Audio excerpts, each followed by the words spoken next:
Hey, Josh Tigg, Running T Farms. Morning cattle move here. First one of the day. There'll be 3 more after this one. Like normal, we got our Pins Agro polywire lifters set up there for those 2 midday moves. Got cold last night. Winter's getting closer every day. We got down to, I think, 21 degrees last night.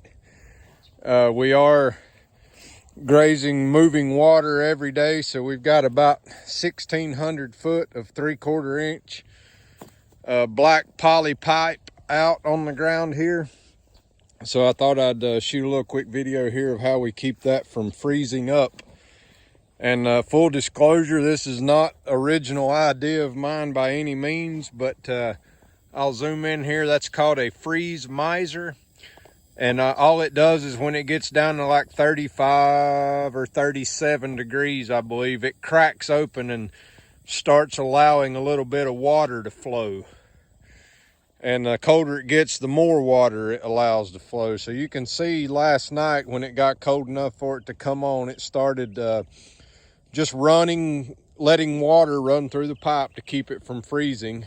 All we did was take a splitter that you can buy for your water hose. We screwed one end into that float valve, freeze miser on the other end, our supply line into the top. I did support that there with a couple of step-in posts just to keep the hose from kinking. And when we got here this morning, if I depress the float there, we got water, just a little skimming of ice on the top of the tank there, nothing much.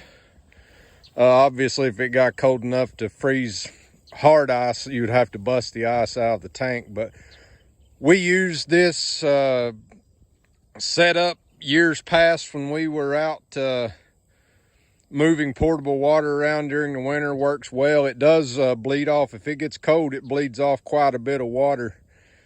I mean, I would guess it might run, if it, depending on the length of time you was below that 37 degree mark. But if it ran if it ran all night, you would probably, on a 3/4 inch line, we would probably expect to bleed off, I don't know, 300-400 gallons, maybe more. I don't know that I've ever really measured it, but it does run a good bit of water out if it gets cold. It's proportional to how cold it gets as to how much water it lets run.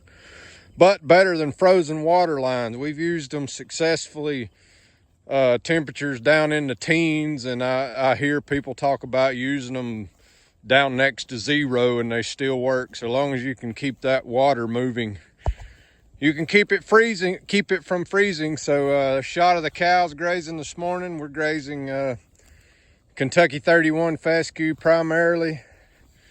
As normal, we're grazing non-selectively with high harvest efficiency. So you can see here what we've left behind. That's probably 90% harvest efficiency there. But do you see any bare ground? There's no bare ground. So that's what we like to see. Of course, good manure and urine distribution. Manure's looking good. If I get out of the sunlight there so you can see this manure. That manure pad, I'm sure some of these are the very first ones of the day. Usually don't like to look at those for an indication of what quality the forage is. I would rather it be the second one of the day or something. Sometimes the first one can be a little misleading. It can tend to make the forage look like it's just a little bit less quality. But hope everybody has a fantastic day. As always, you can check us out online at runningtbeef.com. You can like us on Facebook at Running T Beef. If you're watching on YouTube, please be sure and click that like and subscribe button on your way out. And I hope everybody has a fantastic day.